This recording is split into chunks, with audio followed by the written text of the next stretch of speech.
आलसी जेठानी वर्सेस फुर्तीली देवरानी की रसोई। हे भगवान, बहू अब तो 9 बज रहे हैं, अब तो उठ जाओ। तेरे चक्कर में मेरा लड़का भी 9 बजे तक ऐसे ही सोया पड़ा है।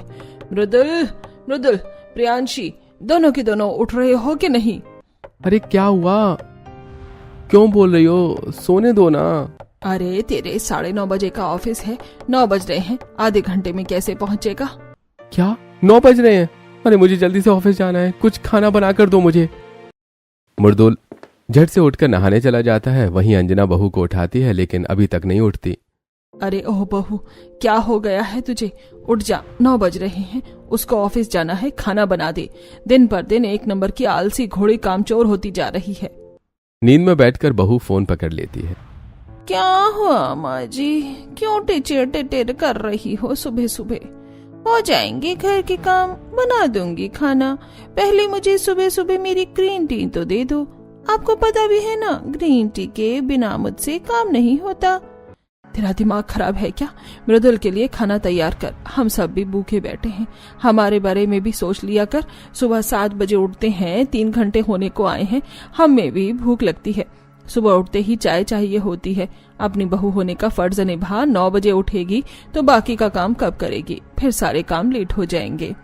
अरे माँ जी, काम करने के लिए तो पूरा दिन पड़ा है, हो जाएगा सब कुछ। लगता है मुझे खुद ही अपने लिए ग्रीन टी बनानी पड़ेगी। प्रियांशी उठकर रसोई में जाकर ग्रीन टी बनाकर पीने लगती है। तब ससुर अखबार पढ़ते हुए और पीछे पीछे सास आती है। अरे बहू, कमाल की बात है, तुम अभी उठी हो, अपने लिए ग्रीन टी बनाकर पी रही हो। अरे थोड़ा हमारे बारे में भी सोचा करो। दवाई वगैरह खानी होती है, खाली पेट की खा चुका हूँ। अब तुम नाश्ता दे देती तो 1 घंटे बाद दवाई ले लेता, लेकिन अब तुमने मेरी सारी दवाई पीछे कर दी। अब रात को 9 बजे वाली 12 बजे खानी पड़ेगी। गलत बात है बेटा। सामने वाली शर्मा जी की बहू को देखो, 5 बजे से 6 बजे उठकर सबको खाना खिला देती है। फिर वो आराम से 2 बजे तक लंच करते हैं और फिर उसके ससुर टहलते हैं।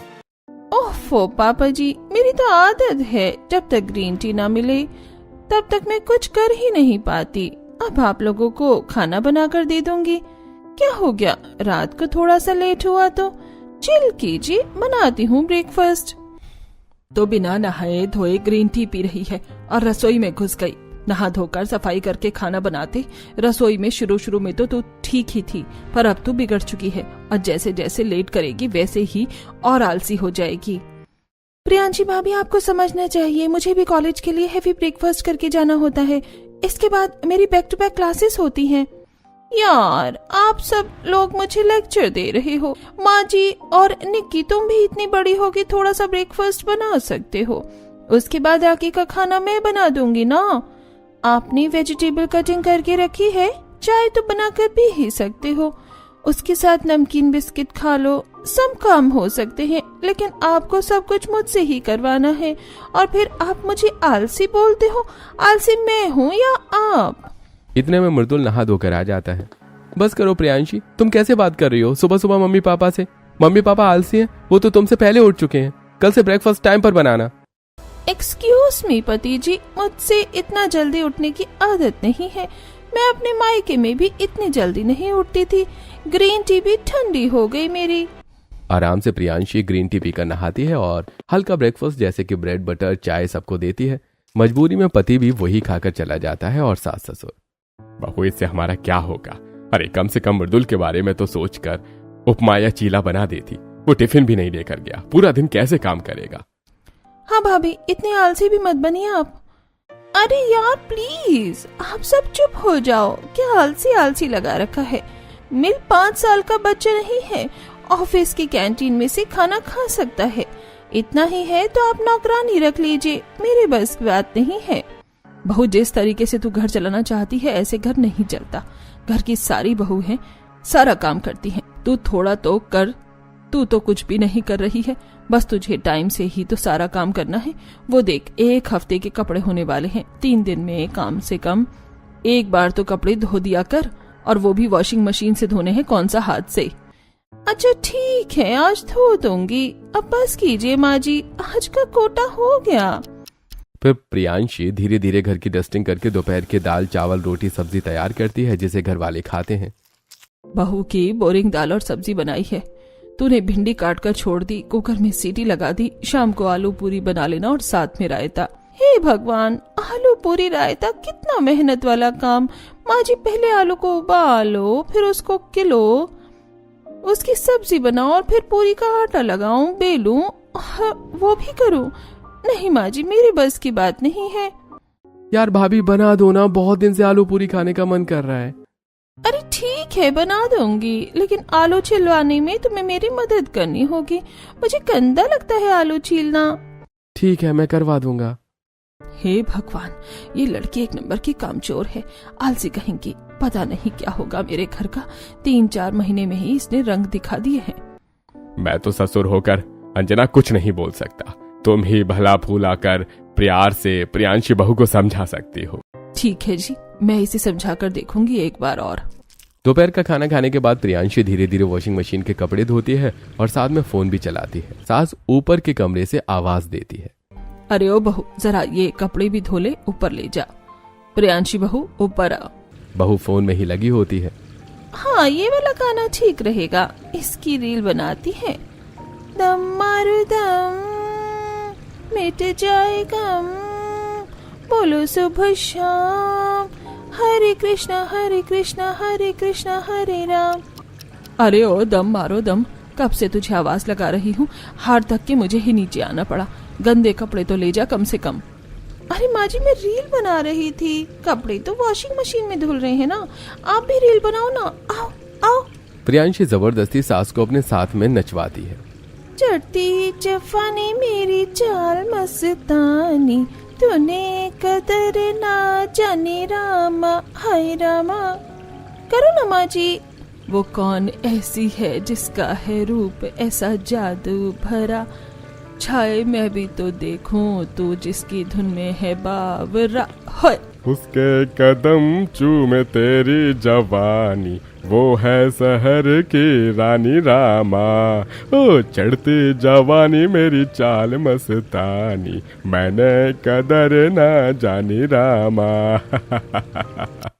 क्या बात है, क्या बात है मम्मी पापा, आप सब तो मौके पर चौका मार रहे हैं। वैसे भाभी, आप एक नंबर की आलसी हो, लेकिन डांस करने और गाने सुनने में नंबर 1 आगे रहती हो। याद है ना, कुछ देर बाद आपको आलू पूड़ी बनानी है। हाँ हाँ पता है, बन जाएगी। ओके, थोड़ी सी मस्ती भी नहीं कर सकती? देखो मेरे सहारे पाप भी तो झूम लिए। हाँ ये तो है। वैसे भाभी, रात का डिनर बनाने में बहुत टाइम है, कुछ मीठा खाने का मन कर रहा है, बना दो ना प्लीज। हाँ बहू, वैसे भी दोपहर में पेट भर के खाना नहीं खाया था, जो बना था कुछ मीठा बना कर लिया। ऐसा कर बहू, वो जो तू बना रही है ना, क्या बोलते हैं, डोरा केक, पैन केक, वैसा कुछ बना कर लिया।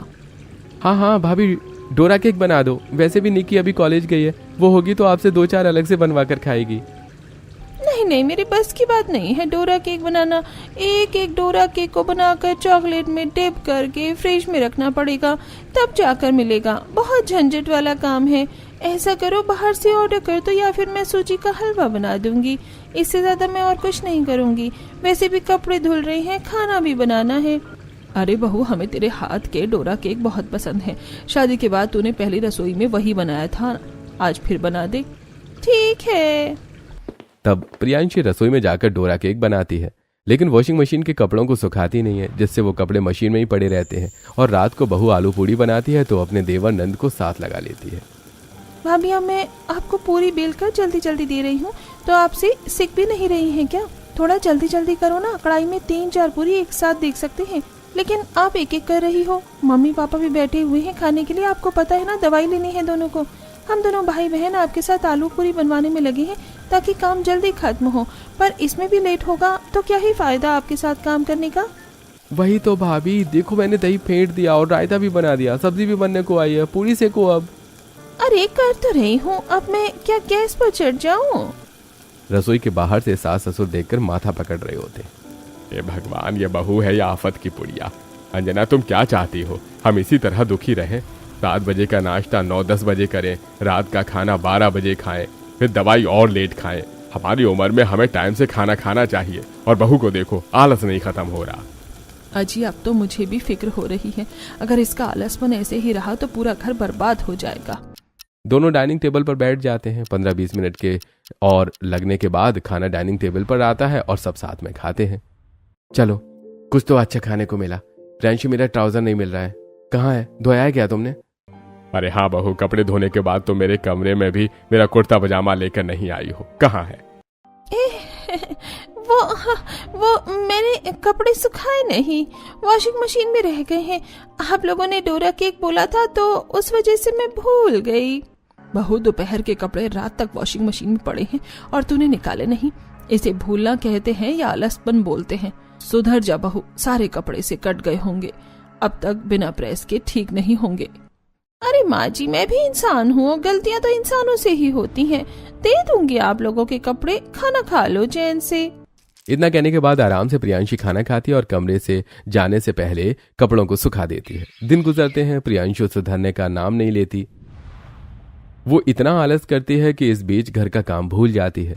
5 मिनट के काम घंटे में करती है, लेट खाना बनाती है, लेट उठती है, लेट सोती है, जिस घर के सभी लोगों को खाने पीने में और ऑफिस के लिए लेट होता है। और सुबह सुबह काम करते हुए किचन में फोन भी चलाती है। प्रियांशी के लगातार यही आसार देखकर अंजना परेशान होकर पड़ोसन ममता से अपनी बहू की चुगली कर देती है।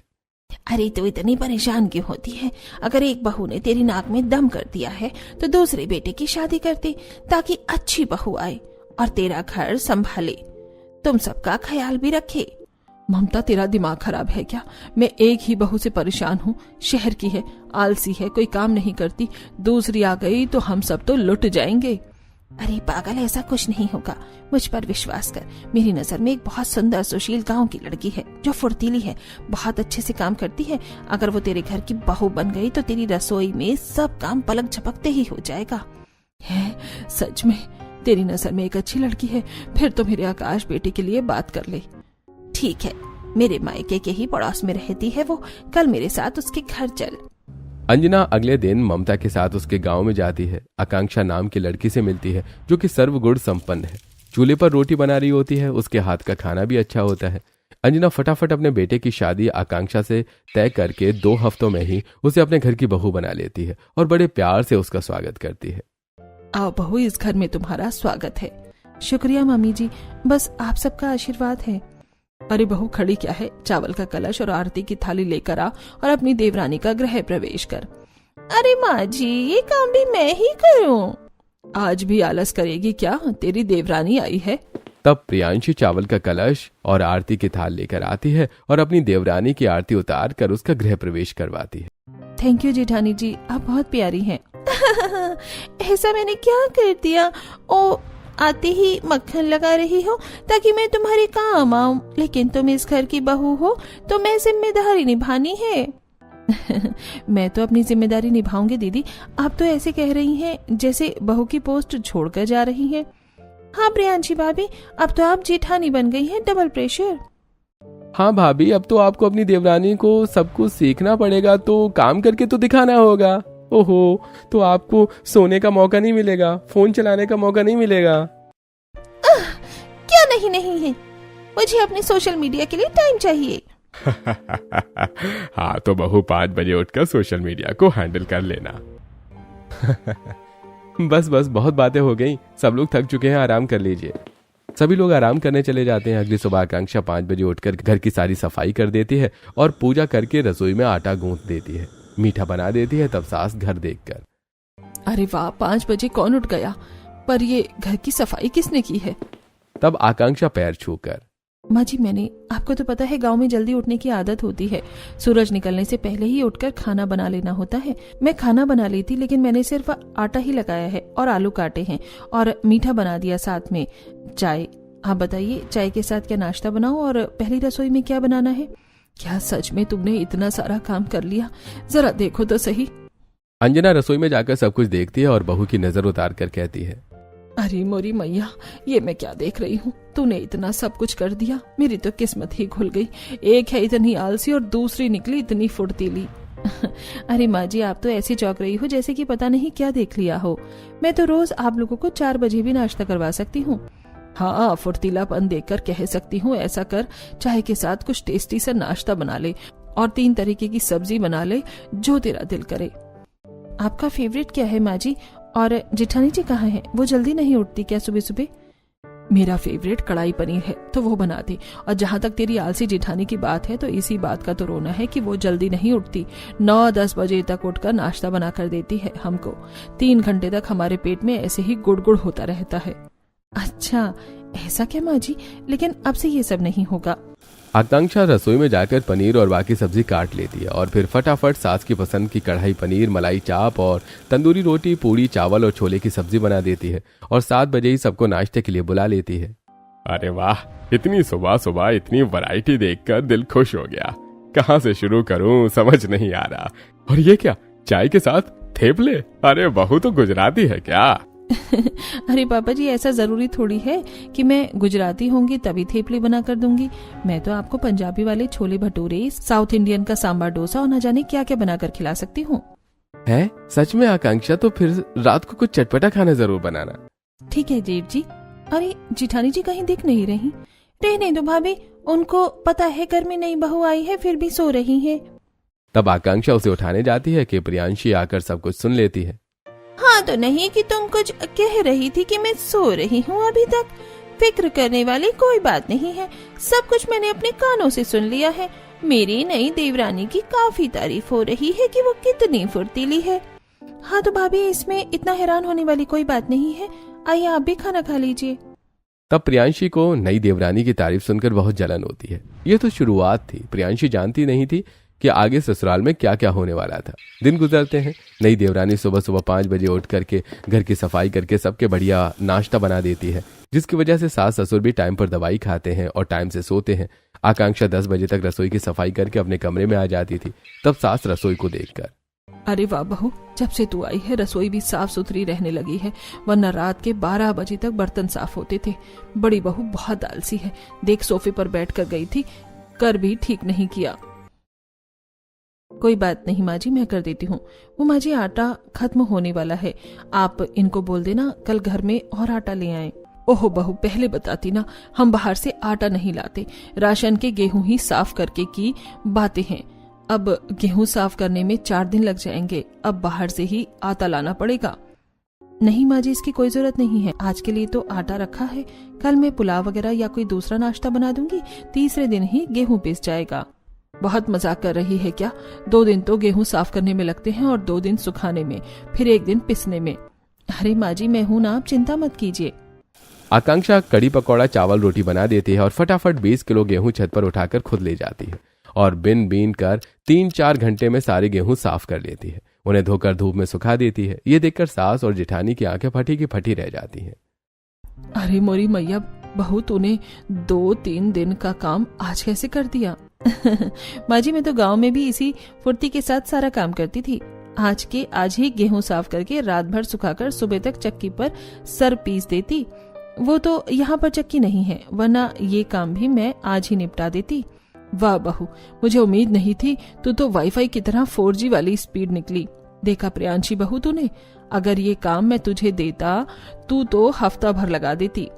अपनी छोटी देवरानी से कुछ सीख, छोटी होकर तेरे से फुर्तीली है और तू एकदम ढीली आलसी।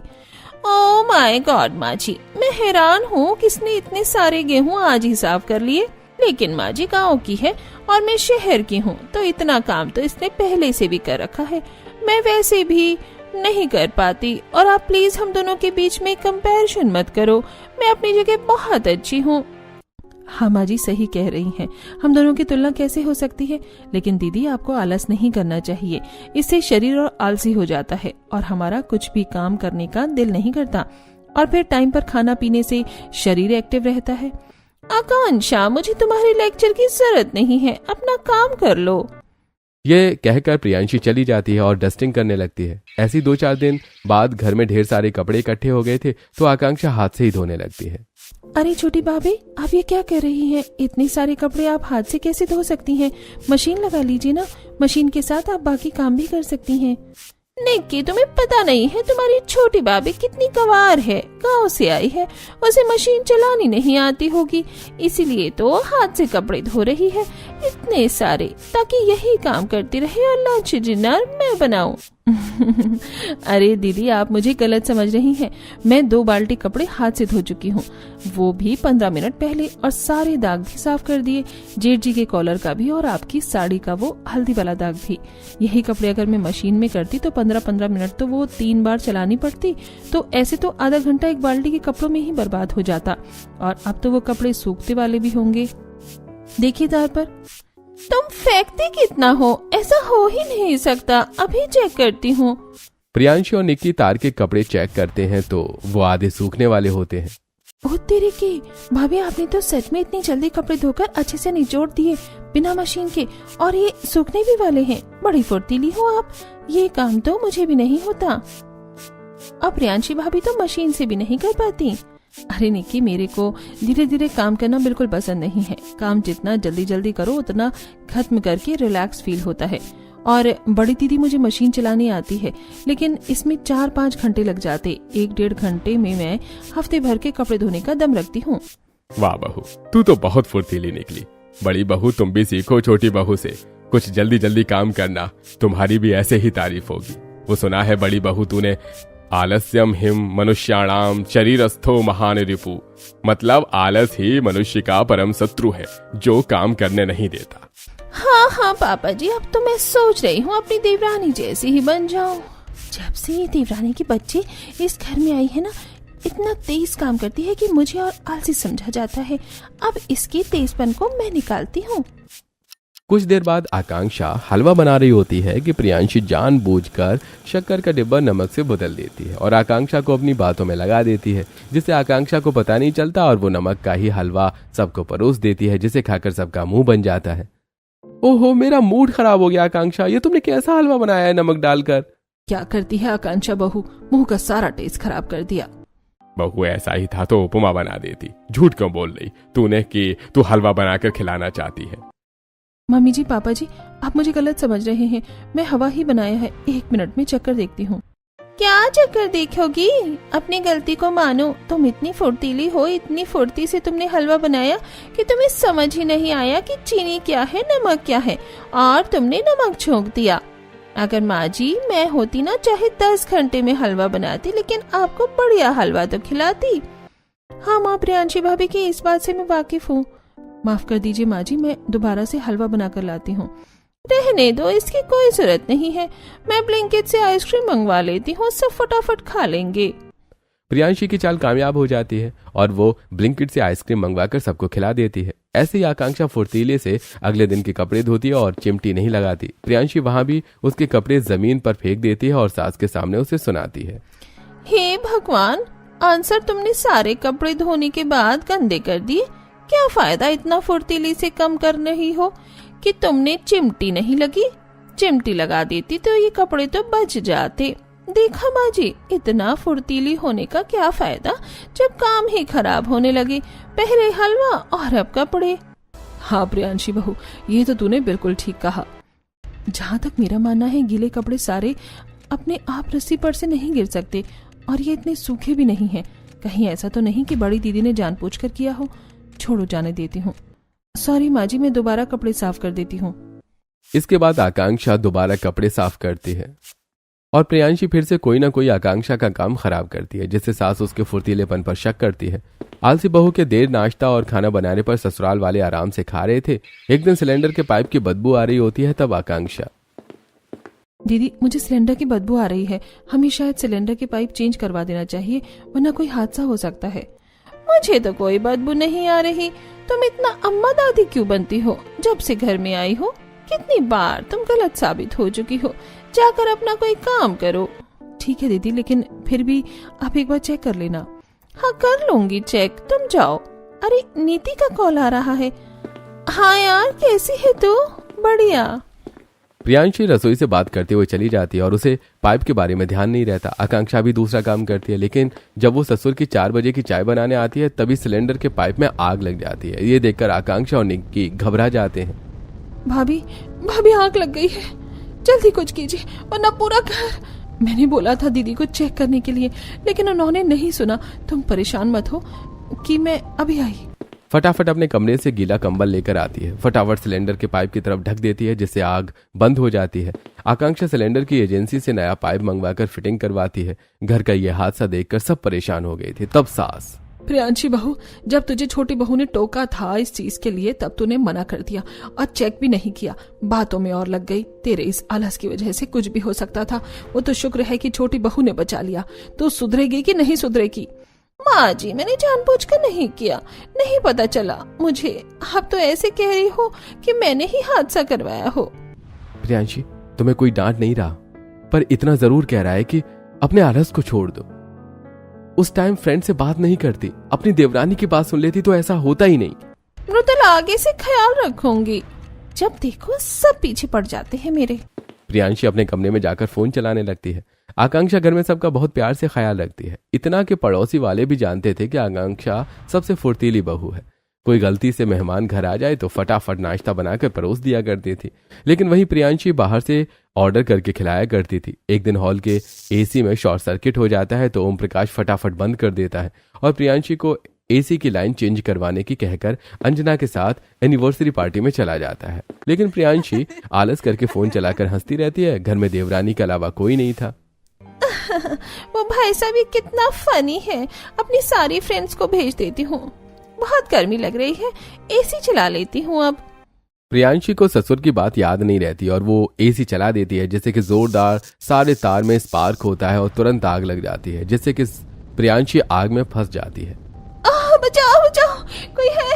भगवान, यहाँ तो आग लग गई, कोई बचाओ। निकी, निकी तुम कहो? मुझे पापा जी घर पर तो कोई भी नहीं है। आकांक्षा। तब धुएं की वजह से प्रियांशी वहीं बेहोश हो जाती है और धुआं जब रसोई में पहुंचता है तब भागी भागी आकांक्षा हॉल में आती है और आग देखकर फटाफट पाइप से पानी डालकर आकांक्षा आग शांत करती है। फटाफट कंबल लपेटकर अपनी जेठानी को बचाकर अस्पताल ले जाती है, जहां पर घर वाले पहुंचते हैं। डॉक्टर साहब, मेरी वाइफ ठीक तो है ना? उसे कुछ हुआ तो नहीं ना? जी, वो बिल्कुल सुरक्षित है, बस सिर पर थोड़ी सी चोट आई है। दीदी, हादसा कैसे हो गया? एसी के तार देखे मैंने जलते हुए। हे भगवान, मैंने बहू को कहा था कि एसी न चलाए, क्योंकि मेरे सामने ही तार में स्पार्क हो रहा था और खास बोल कर गया था कि इसकी तार चेंज करा ले। लेकिन बहू, तुम्हारा आलस, तुम आलस नहीं करती, फोन नहीं चलाती तो अपनी जान जोखिम में भी नहीं डालती। पता नहीं तो कब समझोगी। अगर आज फिर से तुम्हारी फुर्तीली देवरानी नहीं होती तो तुम्हारा तो कबाब बन जाता। अजी, आप क्यों समझ रहे हैं? ये अभी भी नहीं समझेगी। उस दिन सिलेंडर वाला हादसा हुआ था और आज ये हो गया। नहीं माँ जी, मुझे अपनी गलती का सच में एहसास है। मैं अब ऐसा नहीं करूंगी। मैं अपनी देवरानी की तरह फुर्तीली बनूंगी। जो काम जब बोला जाएगा तभी करूंगी। थैंक यू आकांक्षा, तुमने मेरी जान बचा ली, वरना आज शायद मैं तुम्हारे सामने नहीं होती। और सॉरी, मैंने जानबूझकर तुम्हारा हवा और साफ कपड़े खराब किए थे। दीदी, मैं पहले से ही जानती थी कि आपने किया, इसलिए माफी छोड़िए, हादसे से सबक लीजिए और खुद को सुधार लीजिए। बाकी सब बढ़िया है। ये सुनकर प्रियांशी आकांक्षा को गले से लगा लेती है और खुद को सुधार करके रोज सुबह जल्दी उठकर मेडिटेशन करती है और वक्त पर काम करने लगती है, जिससे उसका आलस खत्म हो जाता है और सब खुशी खुशी रहने लगते हैं।